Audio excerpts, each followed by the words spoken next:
Picture this. It's a hot, humid day in Pennsylvania in the late 1700s.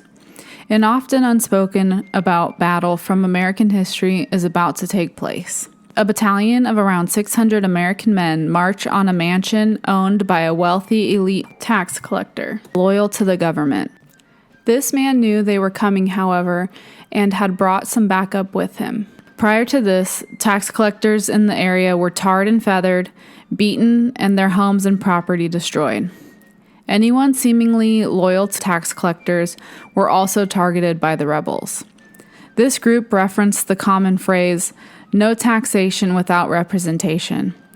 Of course, this was a popular phrase at the time, used for declaring independence from England and had kicked off the American Revolution, which had just ended about 10 years prior to this new rebellion. Did I get ya? Were you thinking I was going to tell you about an unknown battle of the American Revolution? But yes, you heard me right. This rebellion that we're going to be talking about happened after the American Revolution and went on for a few years itself.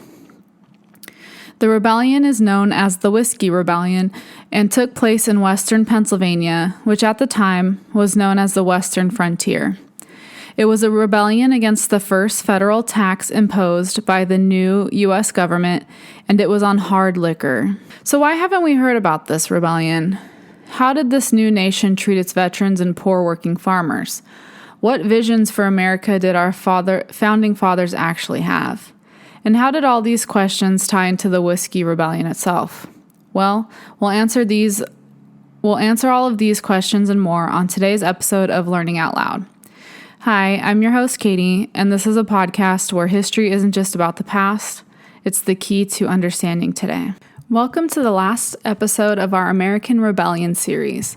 While this one does not go in chronological order, I wanted to end with this one because it has a personal connection and because it transitions us nicely into our next series. And you'll have to stick around next week to see what that connection is.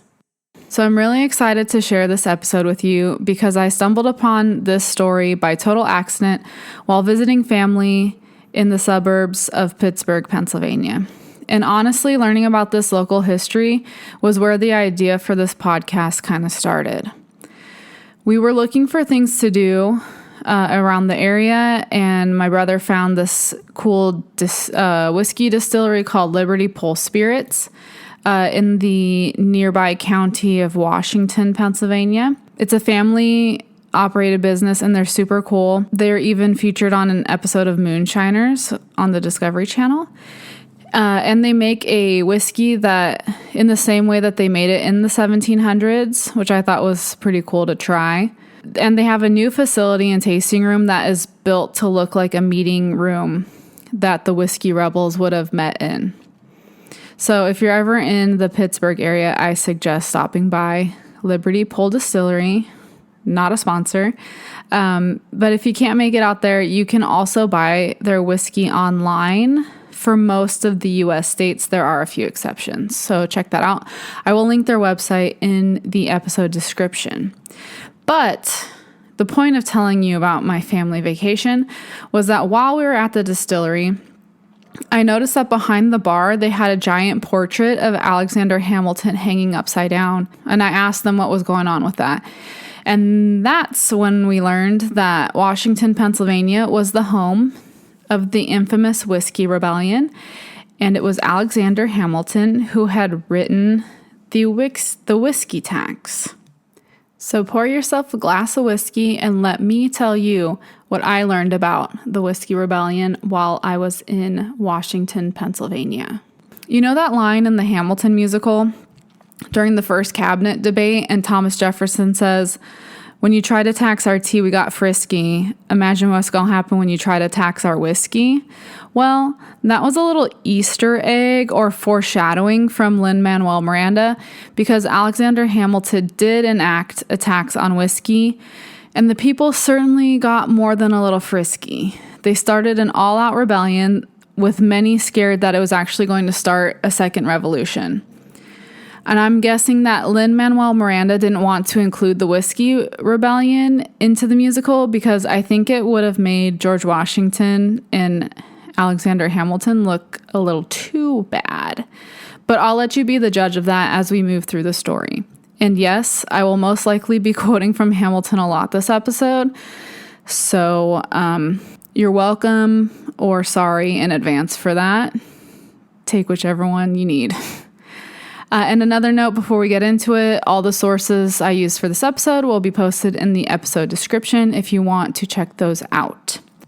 But the main source I used for this episode was a book called The Whiskey Rebellion, written by William Hogeland. And sadly for you guys, I could not find any movies or even documentaries about the Whiskey Rebellion. There are a few short videos on YouTube, but no feature-length documentaries. So it looks like you are stuck with me for this one. Let's go back to where it all began. The United States of America was a brand new country in the late 1790s. The Constitution had just been ratified in 1788, and the U.S. Capitol just moved to Philadelphia from New York City in 1790. And that's the eastern side of Pennsylvania, and that will be important later. George Washington was voted in as the first U.S. president and sworn in on April 30th, 1789. Oh, and the U.S. was in a lot of debt, like $75 million. And that's $1791, which would be around a couple trillion with a T dollars today. There was also an era of rebellion stirring in the U.S. in the late 1700s because France was going through its revolution. And being that they were our close allies during our revolution, many Americans wanted to support them and were upset when Washington declared neutrality. See the second cabinet battle in Hamilton, the musical. I feel like I need to clarify when I'm talking about the musical here because Alexander Hamilton plays a major role in this rebellion, so I don't want to get y'all confused. But anyway, so the new government was millions of dollars in debt and in fear of a new rebellion in response to France's revolution. Plus, they were also struggling with big ideas like how much power should the federal government have? They were afraid of being perceived as a new monarchy or like authoritarian government, but at the same time, they needed to have some power to handle the debt and keep their citizens safe from foreign threats. Okay, so that's kind of what was going on in the U.S. But what was Western Pennsylvania like in this time period? The Pittsburgh area in the late 1700s was considered the western frontier. It was very rural and remote at the time, and it would have taken a 2 to 3 day horse ride to get there from Philadelphia. The Appalachian Mountains were a natural barrier that separated the western frontier from the rest of the United States. At the time, 96% of the U.S. population lived along the East Coast. For example, like in terms of numbers, only about 400 people lived in Pittsburgh in 1781. However, the population grew to about 1,000 people in 1791, which is the time the Whiskey Rebellion first kicks off. Also, it's important to note that the British had agreed upon a boundary with the native tribes called the Proclamation of 1763, which stated anything west of the Appalachian Mountains were native or indigenous lands, and any white settlers already there needed to leave, and it prohibited any further settlement developments. And I'm going to let you guess if the white people obeyed this proclamation. Yes, you are correct. They did not. Since Pennsylvania was known as a Quaker state, and Quakerism is a type of Christian denomination, one of their tenets being very strongly against violence, which means they were pacifists. However, there was increasing conflict out in the western frontier with native peoples and hunters, farmers, white people that lived out there. So what did the Quakers do? Well, the Scottish and Irish immigrants were sent out there because they were stereotyped as being rowdy and violent alcoholics who liked getting into fights. The Quakers figured that the immigrants could handle any native attacks, And they've kind of felt like they were killing two birds with one stone. They got rid of the violent Scotch-Irish people, and then they could also use them as a way to stop the imposing threat of natives. Pennsylvania was also seen as being radical for the time, specifically in regards to its own constitution. The property requirement for voting was virtually none. The poor could not only vote in Pennsylvania, but they could also hold office. And that pissed off a lot of the wealthy elites in Pennsylvania, some of whom you'll meet in just a bit. And this is kind of one of the underlying themes of the Whiskey Rebellion as a whole. And because of this, the western Pennsylvania counties had actually been able to elect two of their own to the Pennsylvania Assembly, one of them being a man named William Finley, a war vet and a staunch anti-federalist. And he'll play an important role in the Whiskey Rebellion, and we'll hear from him later. And a little interesting tidbit tangent is that George Washington actually owned 60,000 acres on the west side of the Appalachians, and he got this land in kind of shady ways. While he was a young militia commander for Virginia, he convinced his men that the governor would never give them the land that they were entitled to as part of their payment for being in the militia. And so then after convincing them of that, he was like, hey, well, I can buy them off of you if you want. I'll give you some money for them. And so then he bought the land grants off of his men. And then he would instruct his land scouts to break laws and skirt around them in regards to tract size. And he also bullied people into giving up claim to land that he also had his eye on. And he was one of those people we mentioned earlier who ignored the Royal Proclamation of 1763 and still had his land agents go out there and get land for him anyway. And then after the Revolutionary War, all of his questionable land claims were now, considered legitimate. He also severely went after squatters on his land and refused to compromise on rent, even when those farmers were caring for his land and improving the area. So in a way, Washington had a very personal stake and concern with what was going on in this area, since he owned so much land, and he kind of already had a distaste and seemingly no sympathy for the people living out there.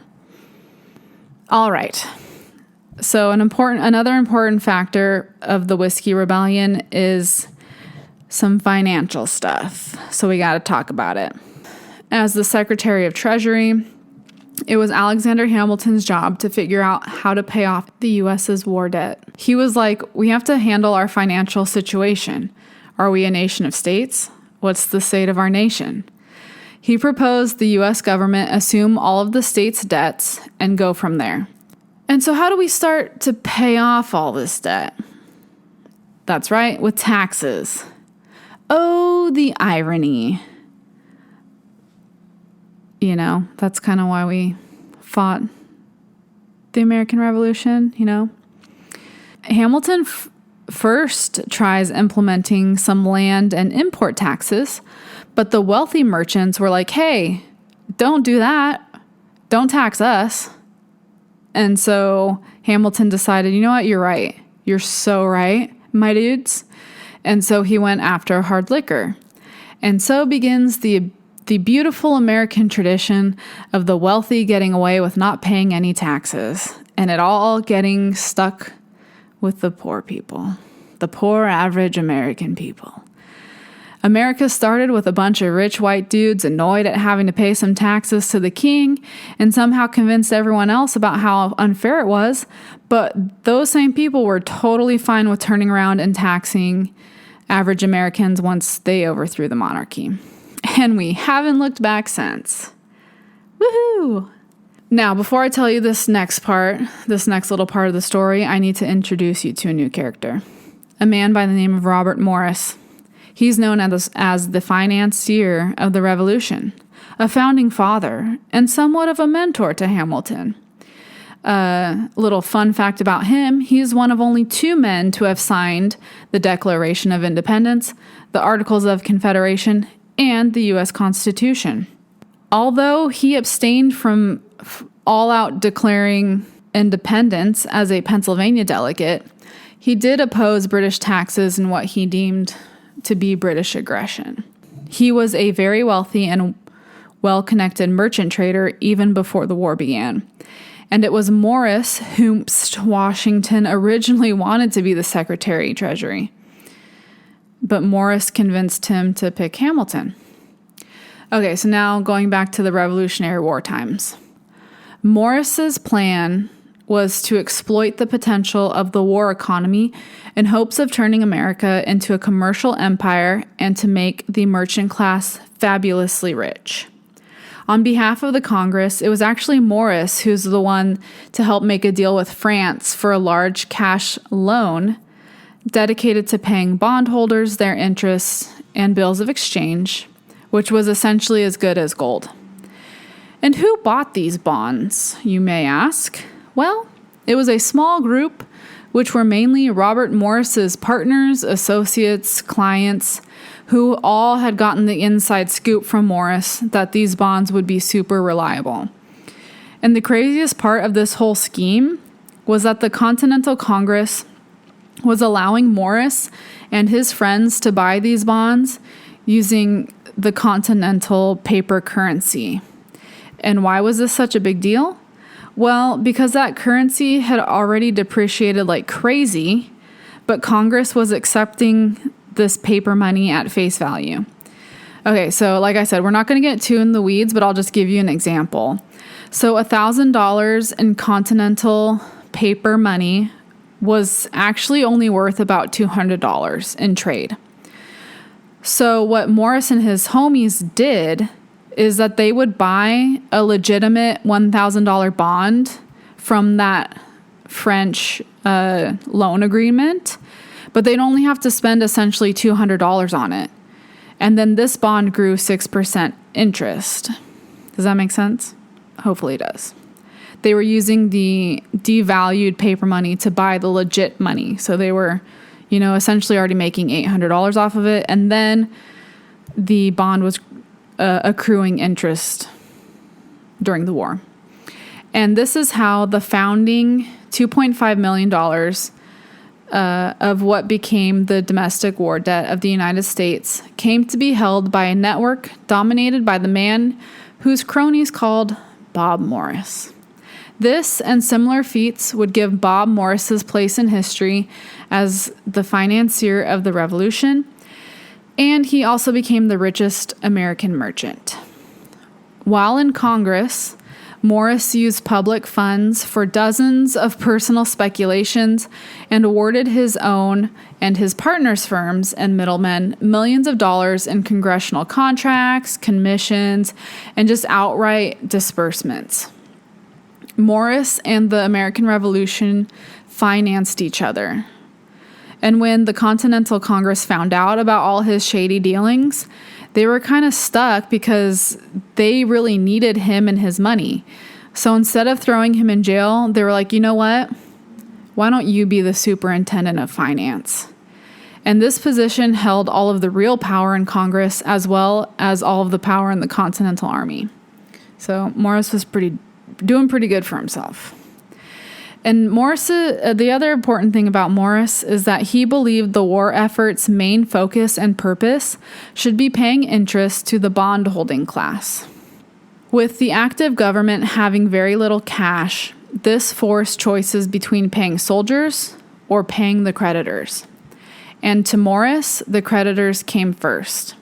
Listen to this, you guys. He officially suspended army pay and prohibited state legislators from paying their own soldiers. Instead, he insisted that the state send all the money to Congress and he would distribute it as he saw fit. And this dude went as far as writing to George Washington to suggest that more fighting rather than peace would produce the necessary funds needed to pay back the bondholders and increase the authority of Congress. Now, side note, that is a really important philosophy, and Hamilton being Morris's protege. This kind of idea that you need some type of war, violence, in order to increase your authority is kind of the whole, or one way that you can look at the Whiskey Rebellion. So that's important to note for later. And because Congress had no money and Morris's insistence of the bondholders getting paid first, after the Revolutionary War, U.S. soldiers were given what were called promissory notes instead of actually being paid. And these were essentially IOUs from the government. In the years following the war, these IOUs lost value in the struggling economy, making the money soldiers were promised worth even less. Many poor veterans had a difficult choice to make: wait for their IOUs to reach full value, which could take years, or sell them for cash at a reduced value so that at least they could pay for things, And that's what many of the veterans did.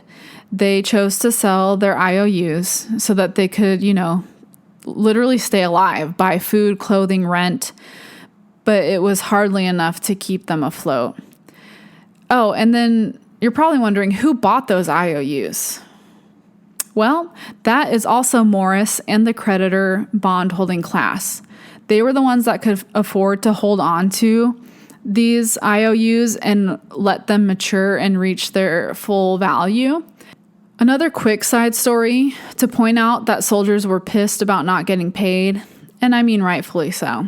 We have something called the Newburgh Conspiracy, and this occurs towards the end of the war. This was when a group of soldiers threatened to rebel over not getting paid in 1783. The conspiracy part of it is that whether or not this was encouraged or even planned by Robert Morris, Alexander Hamilton, and another dude named Gouverneur Morris. And no, he was not a governor. That was just his actual name. It was spelled Gouverneur. But anyway, supposedly they felt that the only way they'd be able to get states to adopt an amendment that authorized Congress to impose taxes was through the discontent of the army. That's pretty fucked up, right? And that's what I was saying. Remember this philosophy of Morris's. You need violence or, upheaval to get more authority. So, it's debated whether or not he encouraged soldiers to start a mutiny or insurrection and told them to demand the states agree to pay federal taxes. And so if that's true, Morris and Hamilton and company were literally using American soldiers as pawns in their schemes to get taxes approved. Soldiers that then he went around and then burned by choosing to pay creditors over them. This wouldn't be the last time Hamilton uses some sneaky tactics and the threat of rebellion to try to elicit the outcome he wants. Wink, wink, the Whiskey Rebellion. But we'll talk about whether this was truly the case and what other historians have to say about the Newburgh Conspiracy and Hamilton's part in the Whiskey Rebellion later on. All right, so what actually was the whiskey tax and why was it such a big deal? It became effective in March of 1791, and it was a part of Hamilton's financial plan that he gets passed through Congress by making a deal with Jefferson and Madison to move the capital south. For those who've seen the musical, this whiskey tax is part of the, the room where it happens part. Hamilton did the math and said a tax on hard liquor could bring in about $800,000 of 1700s money in a year.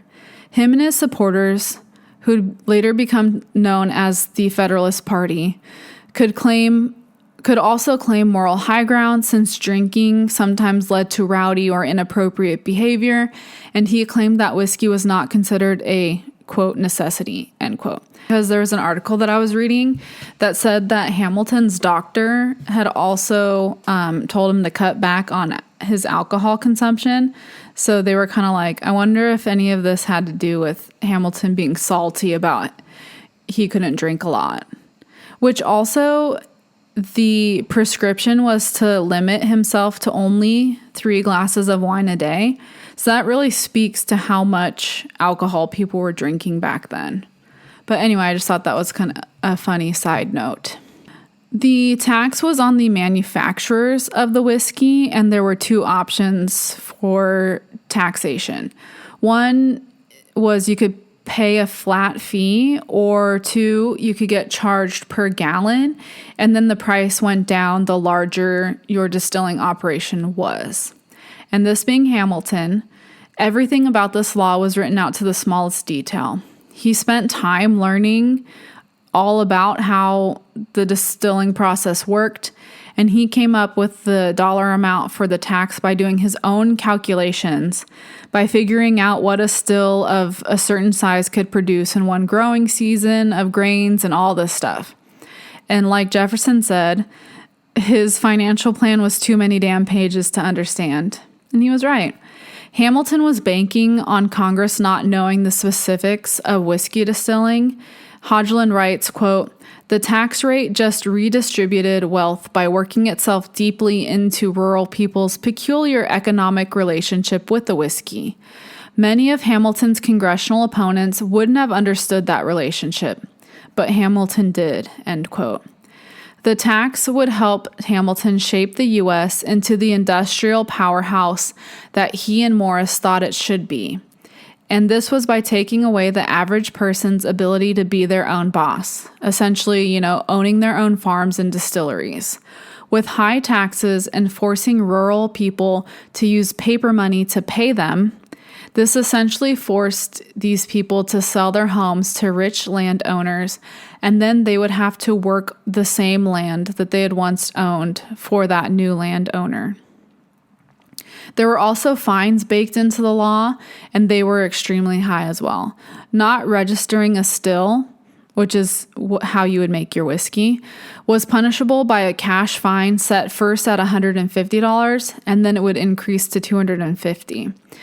Either way, both of these numbers were higher than the cash equivalent of most people's annual income. And assets like whiskey or the still itself could be seized as well.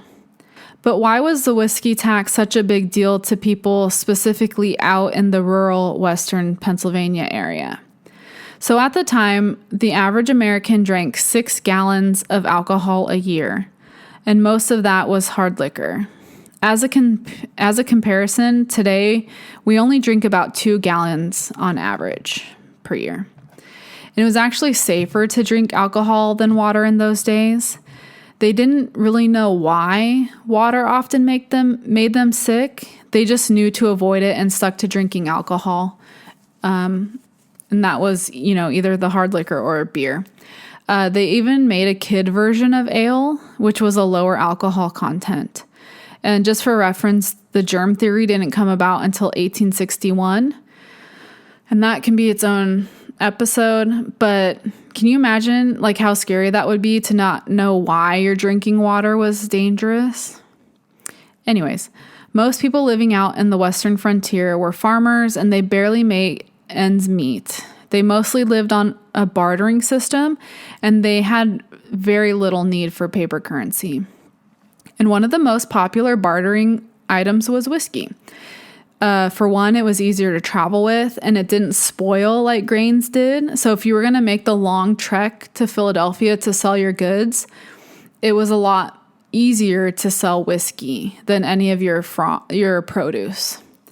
Whiskey was so common as a type of currency in that area. Clergy, people who worked in the church, received part of their salary in the form of whiskey. And this is what I mean by Hamilton knew the unique relationship that Western Pennsylvanians had with whiskey. And yet he still created that tax, knowing it would financially crush these people. All right, so we've got a broke as fuck, newly formed government testing its authority and power for the first time in terms of levying a tax on a bunch of pissed off, unpaid revolutionary vets, and a lot of whom are also poor rural farmers. What could possibly go wrong? There was also a sense of deja vu in Western Pennsylvania when tax collectors started showing up to farms and trying to collect the whiskey tax. Because they were so far removed from Philadelphia, the U.S. Capitol at the time, both in distance and way of life. It felt like they were being taxed unfairly without representation. Many who resisted the tax had fought for the U.S. in the Revolutionary War and felt like the whiskey tax was similar to the taxes imposed by the British government that they had just fought against. I can only imagine the anger and frustration of veterans out on the Western frontier who had just survived a war and came back to their farms to barely make ends meet, only to have that same government who couldn't pay them knocking at your door collecting taxes on your whiskey, the whiskey that you used as your form of currency. And the U.S. government wouldn't have even existed without all of the brave soldiers who fought in the war. And the government had the audacity not only to not pay them, but at the same time then demand money from them. It's pretty wild. All right, so now we have the whiskey tax in place. And so how are they going to collect it?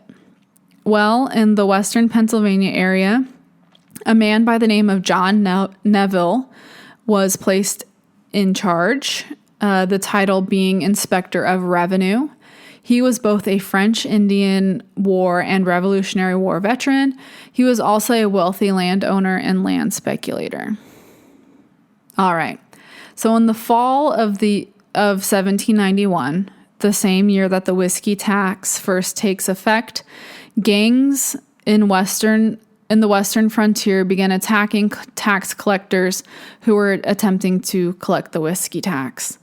These attacks were similar to the attacks on British tax collectors pre-Revolutionary War, and this included men dressing up either as indigenous peoples or essentially wearing blackface and or wearing women's clothing. They would tar and feather the tax collectors.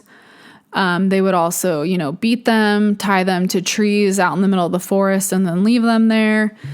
They would also destroy their homes or property, or anyone that was suspected of being sympathetic or in cahoots with tax collectors. And one of the sad and scary things for these tax collectors were that they were local townspeople. They were not from Philadelphia or the East Coast. They were just in need of a job, and they took it. And this was often at great risk because they knew everyone in town and everyone in town knew them. A group of local men attend what they call the Pittsburgh Convention in September of 1791. They send a petition of redress to Congress, and this is basically a request for the government to address or correct a wrong or grievance. Because of this, the whiskey tax is modified slightly, including a 1 cent reduction in fee, which, as you can imagine, is not super helpful, and everyone is still pissed off. The attacks continue on the tax collectors and anyone showing support. And as you can imagine, taxes and fines are still not being collected out in Western Pennsylvania. The Second Pittsburgh Convention occurs in August of 1792. Now, this one's a little bit more radical. The convention was dominated by a group known as the Mingo Creek Association. They would meet regularly, but they weren't a traditional club. They were far more destabilizing, and they had actually taken over the militia. One of the leaders of this convention and eventually the Whiskey Rebels was a man named David Bradford. He was a bit of a surprising rebel because he was actually a wealthy attorney general and lawyer who had a big house in Washington County. It's actually still there today, and you can go tour it. It's pretty cool. Other leaders included a pair of brothers, John and Daniel Hamilton.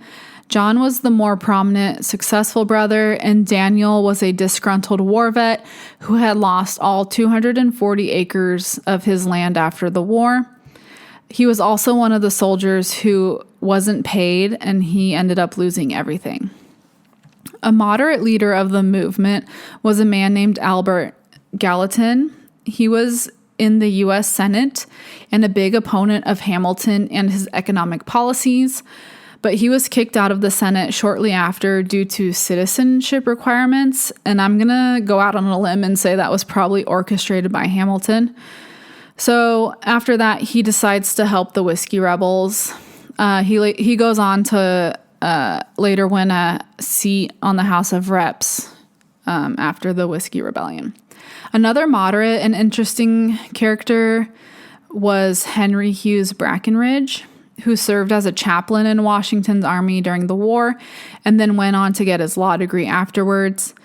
He founded the Pittsburgh Gazette in 1786. He was also in the Pennsylvania Assembly in 1786, but lost re-election for having Federalist views, which were actually leaked by Finley, who we talked about earlier being one of the Western Pennsylvania reps in the Pennsylvania Assembly. At this second convention, the Mingo Creek Association raised Liberty poles, which were poles with little flags on them that Americans would raise in their front yards or farmlands in support of the Americans during the Revolution.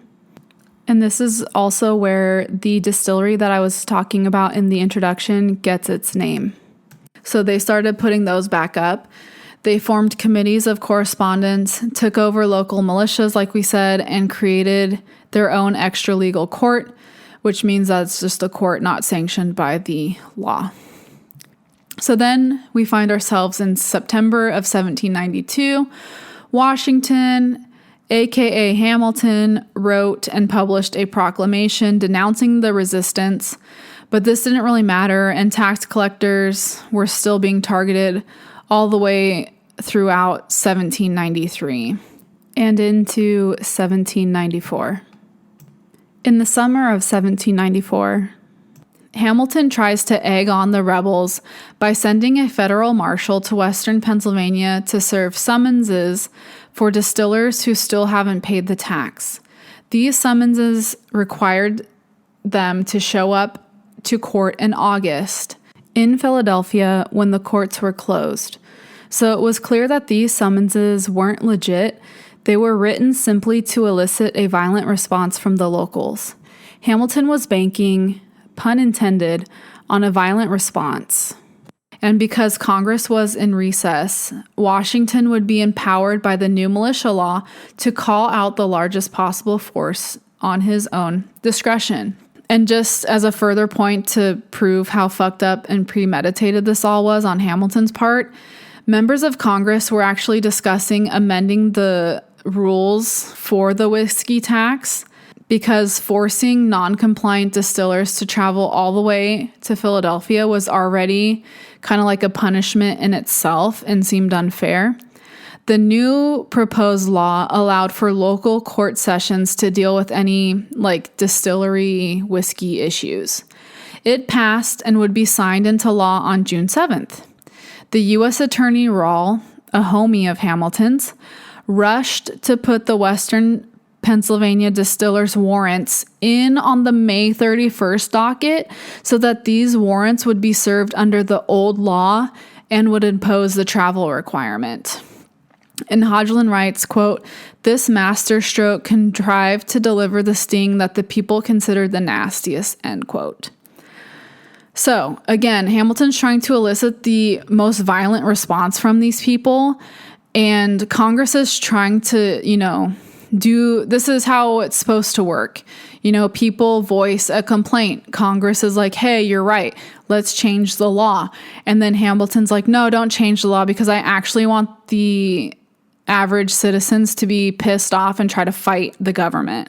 It's just all so messed up. Okay, here's the part I'm gonna have the historian speak for Hamilton for a second. Historians argue whether or not Hamilton had these summonses fast-tracked. Some argue yes, others no, but most admit that deciphering motives from hundreds of years ago is not a definitive science. Some historians say that this and the Newburgh conspiracy were just ironic coincidences, but I don't know if I buy it. If Hamilton was one thing, he was clever, He was conniving. He was always scheming to get what he wanted, and he researched the crap out of everything. So it's really hard to say that his moves were not calculated or thought out in any way. But I felt like that was a good point in the story to note that there are historians who say that Hamilton was not doing this on purpose. I'll let you make your own opinions. I find it a little bit hard to believe. Regardless, a federal marshal named Lennox goes out to Pittsburgh on July 15th, 1794, with the old version of the warrants to start delivering them.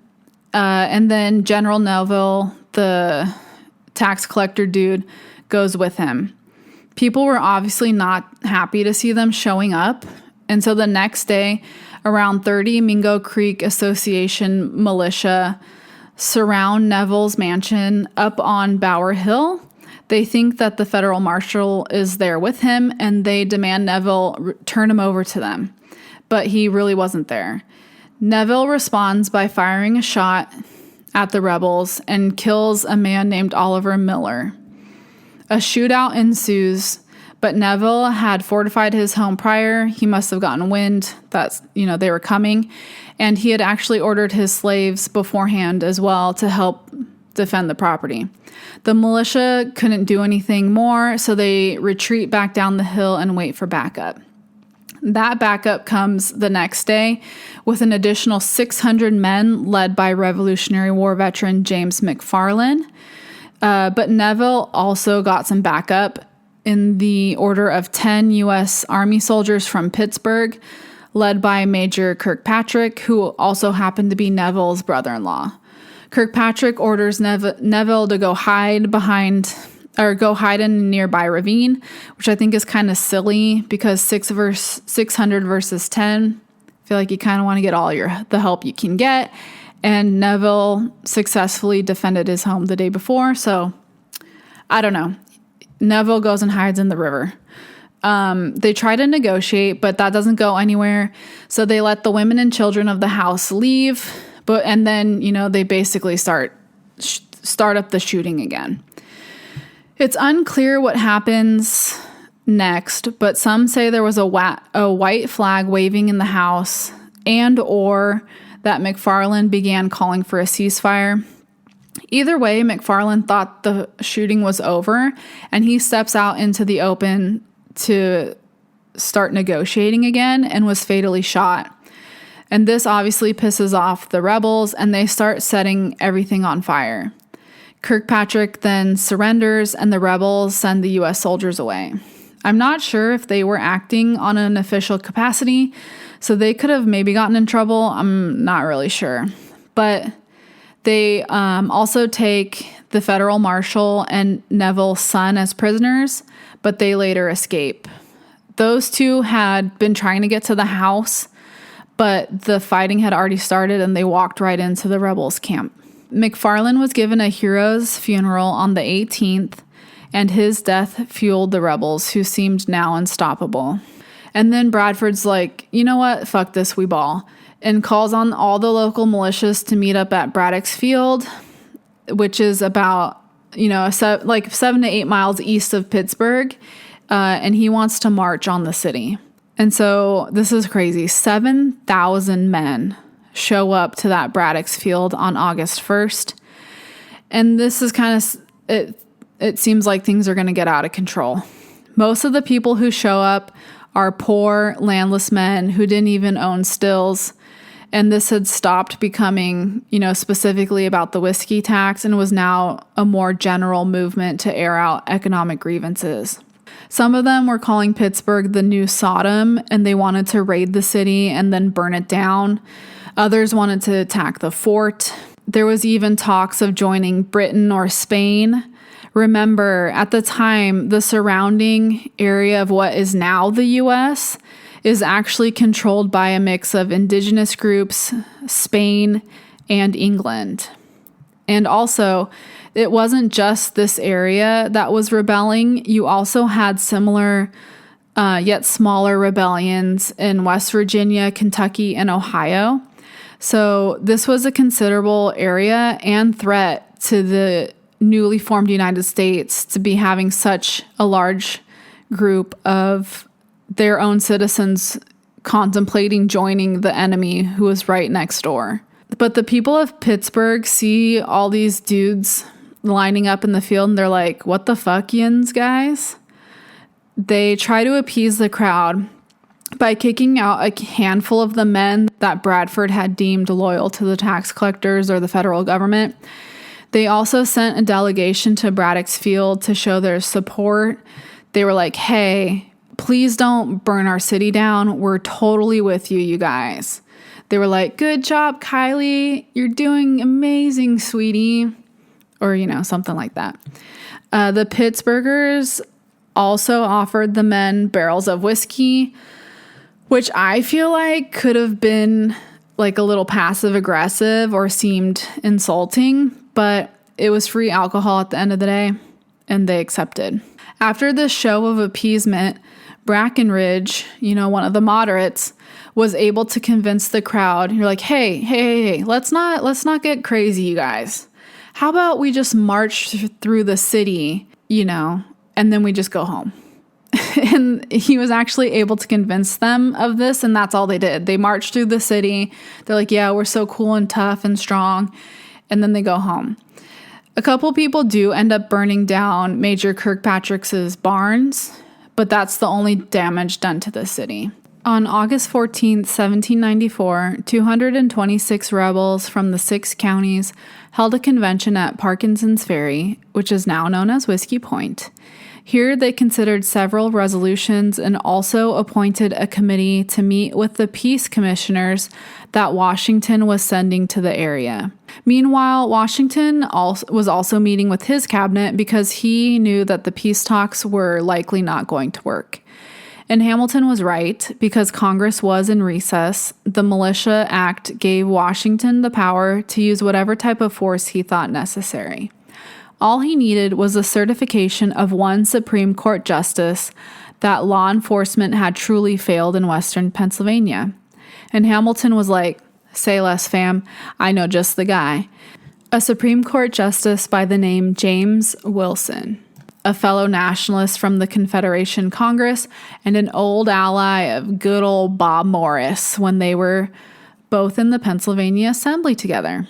Fun fact, it was this Justice Wilson who pretty much single-handedly revised the radical Pennsylvania Constitution back to the version that favored the creditors. Anyway, Wilson was also kind of a wannabe. He was in extreme debt, but kept investing in what we'd probably today call get-rich-quick schemes, and probably thought of himself as being wealthy and influential, just like Morris. But whatever. Backstory aside, he certifies the call for troops on August 4th without having made an independent investigation, which was what he was supposed to do. He was just like, you know what, anything for the homies. Hamilton dabs him up. He's like, I got you. And as soon as the peace group sets off, Washington called for 15,000 troops to be ready to march. And just for perspective, this was more men than Washington had used in the Battle of Yorktown against the British, who were the world's superpower. Yikes. The Secretary of War, Henry Knox, had made some land investments in Maine that he was really worried about, and Hamilton, rather enthusiastically, was like, you know what, you need to go take care of that right now. Washington was also like, yeah, like you can leave, it's fine. And guess who took his frickin' place as Secretary of War? Yup, it was Hamilton. So Hamilton was now in charge of 15,000 men being called up to stop the rebels. I really like this quote from Hogeland. He wrote, governors were responding to Knox's orders, but it was the author of the whiskey tax who now coordinated the military effort to enforce it. Then they start getting reports that the peace talks aren't going well. They decide to start moving the troops into place with utmost secrecy, even going as far as post-dating any communications about the troop movements, which means that they were writing their letters with a date in the future. to make it seem like they were waiting for the peace talks to conclude, when in fact they had already been essentially making war plans before knowing the conclusion to the peace talks. It's pretty crazy. Hamilton, being Hamilton, surprise, surprise, he starts writing. He writes to the Eastern newspapers under a pseudonym to start to change the narrative of what's actually going on out there. He knew the importance of having the population on the government side when they find out they're sending 15,000 government troops to squash a civilian rebellion. He argued that the suffering the Westerners were claiming was pretty much all made up, and that the Westerners were ruining everything for them in the East, and, drawing up on those stereotypes of these people out west being rural hicks, kind of, they're the Scots, Irish, and them type of thing. And it actually works. His skill with the quill is undeniable, and public sentiment starts to turn against the rebels, and people, at least along the East Coast, start wondering why Washington hadn't sent any troops to stop them. Mission complete. The terms from Washington's peace commissioners were basically, follow the law and pledge allegiance to the government, and we won't execute you for treason or the other crimes you committed. When this gets back to the rebels, they're like, no way. But the moderates eventually went out with reason.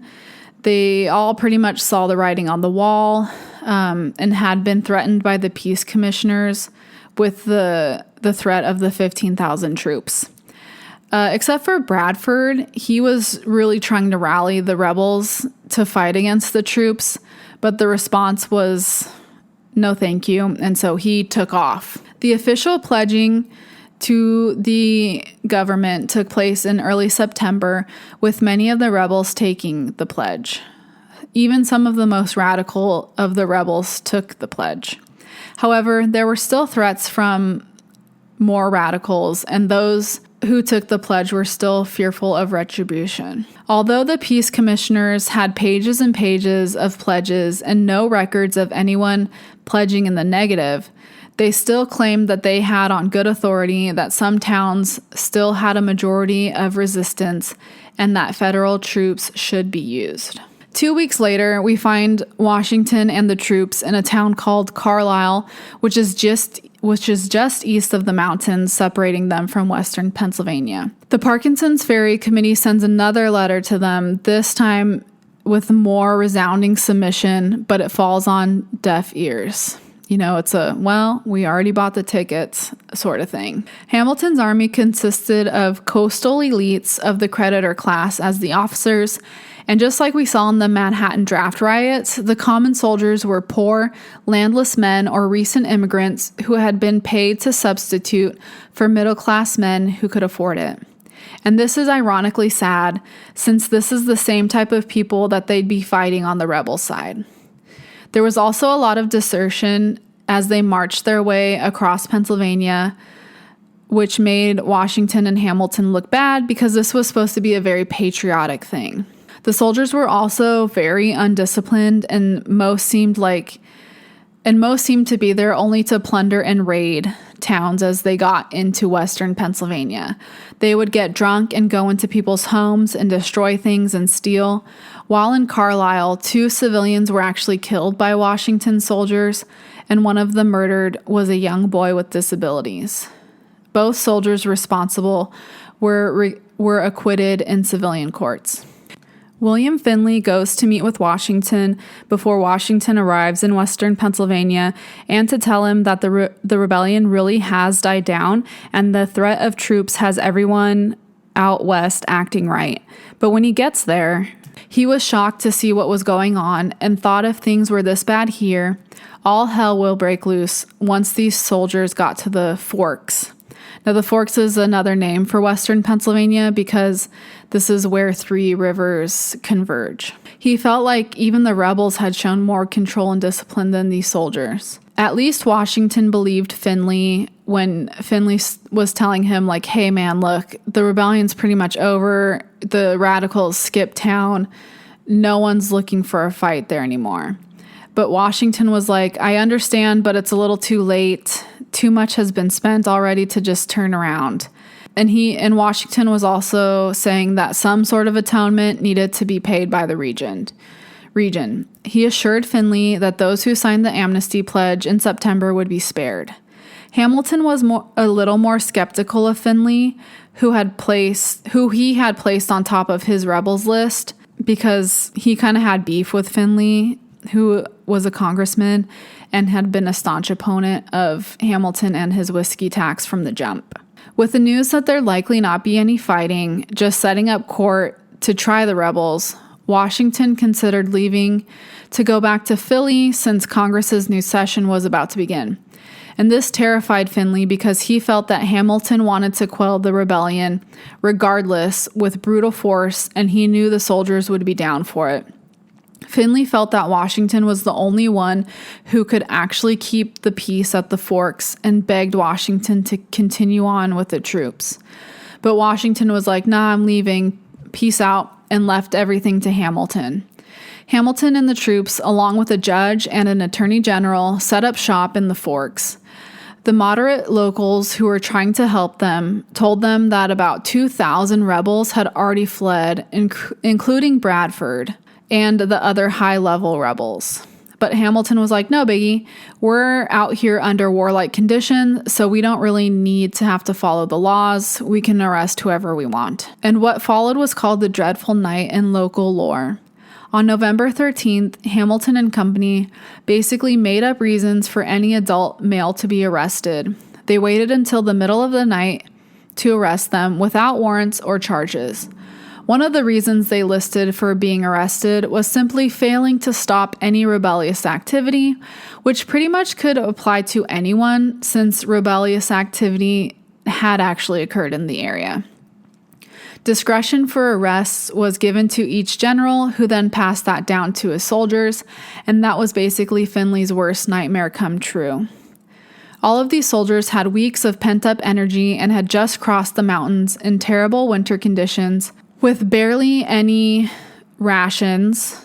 They were simply turned loose on the population. Even though most of the masses arrested on the dreadful night were released, mass arrests continued for the next few days, mostly as a scare tactic to keep citizens in check and to make an example of them because the nation was watching.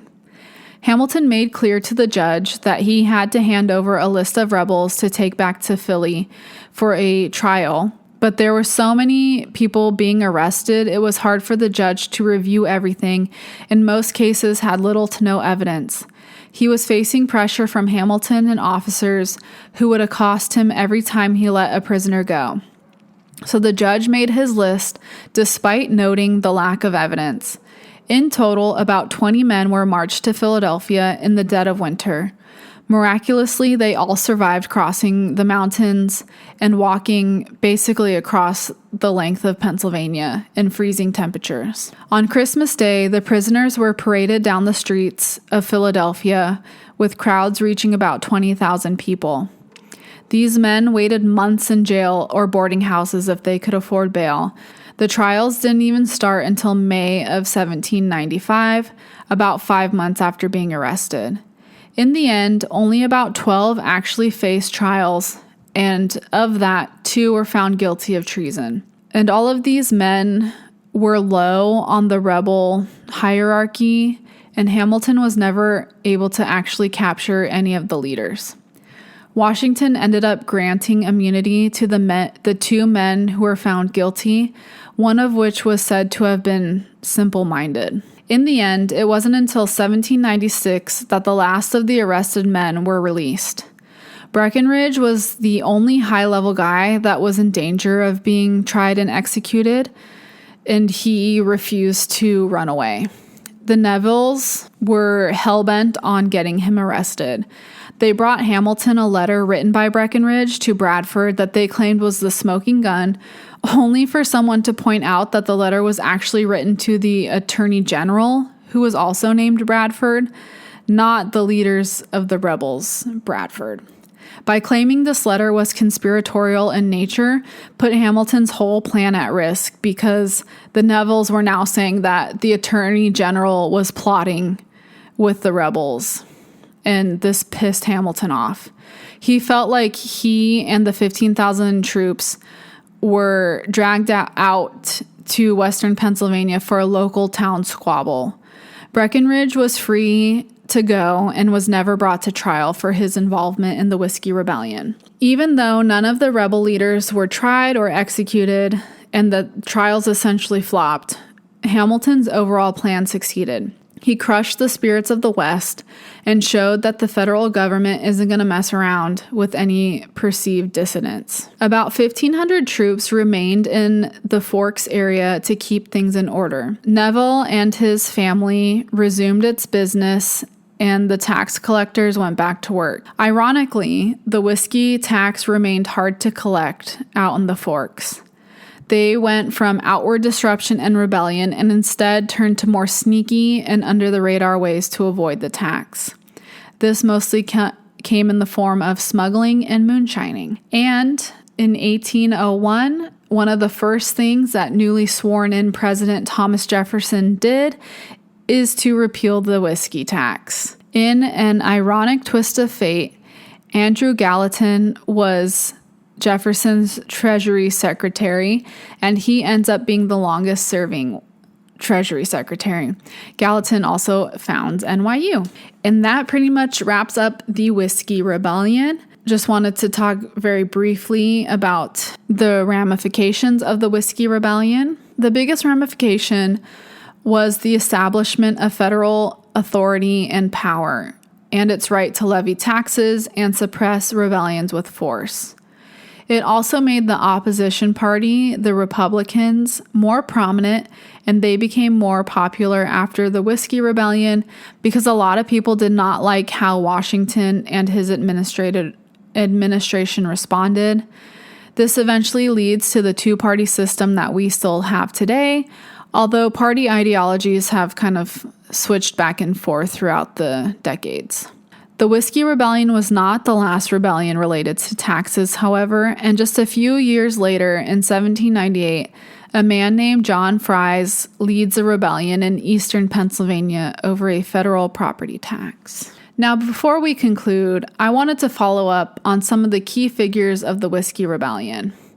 This is that part of the movie, where the figure gets paused on and the text pops up on the screen saying what happened to them afterwards with a song of like, yes, I am hopeful for today.